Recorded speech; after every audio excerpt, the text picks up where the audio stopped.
담당 넘어 교회 등록교인 공부 22문입니다. 22문 불순종과 우상숭배에 대한 형벌은 무엇입니까? 죄에 대해서 공부를 했었죠. 죄는 불순종을 하는 겁니다. 하나님의 법을 지키는 데 있어서 부족하거나 아니면 그것을 어기는 것, 곧 불순종이 죄입니다. 우상숭배는 뭐라고 했어요? 이 죄의 결과로서 만들어진 가장 커다란 악행이라고 했어요. 이 불순종과 우상숭배의 가장 커다란 문제, 가장 커다란 위험은 이것에 대한 형벌이 있다는 것이죠. 자, 한번 읽어보겠습니다. 하나님은 불순종과 우상숭배로 대표되는 죄에 대해 분노하시는데 진노하신다라고도 표현하죠. 이 땅의 삶과 다가올 삶 모두에서 심판을 하시죠. 이 땅의 삶에서는 앞서 이야기한 것처럼 비참한 처지에 놓이게 되죠. 불안, 공포, 염려, 그리고 중독 등의 상황에 놓여서 이 땅 가운데서 고통을 당한다는 겁니다. 그리고 다가올 삶, 곧 마지막 심판 이후 영원한 지옥 형벌을 받게 되는 것이죠. 그 내용들을 한번 살펴보겠습니다.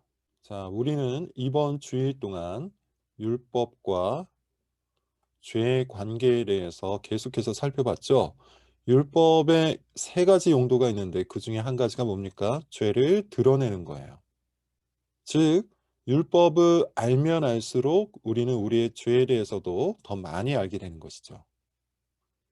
그런데 우리 시대는 심지어 그리스도인들조차도 율법을 경시합니다.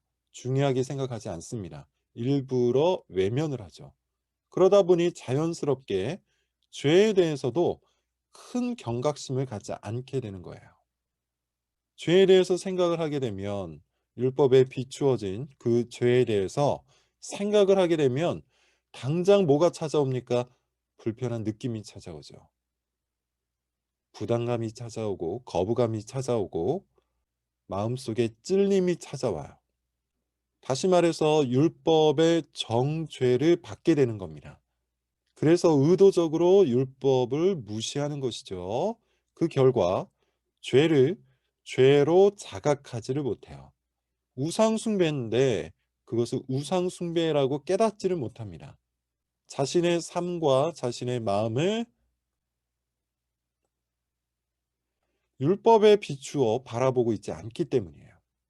더 커다란 문제는 어디에 있냐면 하나님께서 이 죄를 어떻게 다루시는지 전혀 모른다는 것에 있죠. 그래서 죄가 드러나고 자신의 우상 숭배가 드러나도 그저 민망한 웃음 한 번으로 가볍게 넘어가 버립니다.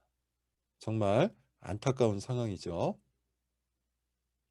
율법과 죄의 관계를 바르게 이해해야 합니다. 그리고 무엇보다도 하나님께서 이 죄를 어떻게 바라보고 계신지를 꼭 알아야 돼요. 하나님은 죄를 어떻게 바라보고 또 죄를 어떻게 다루십니까? 창세기를 보면 첫사람의 죄, 아담이 불순종을 하였을 때 이 죄를 어떻게 다루셨죠? 무섭게 다루셨어요. 에덴 동산에서 첫사람의 죄를 무섭게 다루신 그 하나님은 지금도 동일하십니다. 하나님은 항상 죄에 대해서 진노하신다는 것이죠. 많은 사람들이 하나님께서 죄를 얼마나 미워하고 죄에 대해서 하나님이 또 얼마나 진노하시는지를 잘 몰라요. 그리고 하나님의 진노가 얼마나 무서운 것인지도 잘 알지 못합니다. 그런데 한번 생각을 해보세요. 나한테 화가 난 사람이 한 명만 있어도 어떻죠? 상당히 거북하죠. 상당히 껄끄러워요. 그런데 그 화난 사람이 내 운명을 좌우할 수 있을 만큼 힘을 가진 사람이라면 어떻습니까? 그런 권력이 있는 사람이라면 어떨까요? 예를 들어 군대 선임이 나에게 화가 났어요. 직장 상사, 직장 상사가 하루 종일 나에게 화가 나 있어요. 그 하루가 어떻겠습니까? 군대 선임이나 직장 상사도 그러할진데 모든 것을 통치하시는 전능자 하나님께서 평생 동안 나에게 진노하고 계신다면, 심지어 죽은 후에도 나에게 진노하고 계신다면 이 얼마나 무서운 일이겠습니까? 죄가 초래하는 결과가 얼마나 무서운지에 대해서 여러분 꼭 명심하시기 바라요. 왜냐하면 하나님은 죄에 대해서 결코 흐지부지하게 말씀하지 않으셨기 때문이에요. 죄를 저주하셨어요. 그리고 불순종을 하고 우상 숭배를 하는 사람들에게 반드시 그 대가를 치를 것이라고 경고하셨습니다. 죄인들은 이 땅의 삶, 다가올 삶 모두에서 비참한 처지에 놓이게 될 거예요. 이것이 하나님이 말씀하신 바입니다. 그런 의미에서 우상 숭배를 하며 자기가 중독된 그것을 즐기며 그것들 안에서 스스로 행복하다고 생각하는 사람들은 반드시 경고를 얻어야 돼요. 사실 이미 경고를 받고 있죠. 원인 모를 불안, 죽음에 대한 공포, 이 모든 것들이 사실 경고입니다. 하나님의 진노하심, 하나님의 심판을 미리 보여주고 있는 경고예요. 또한 중독적인 삶으로 인해서 나오는 각종 부작용이 있습니다. 그것도 경고죠. 무엇보다 양심의 고발이 그 자체로 하나님의 경고입니다.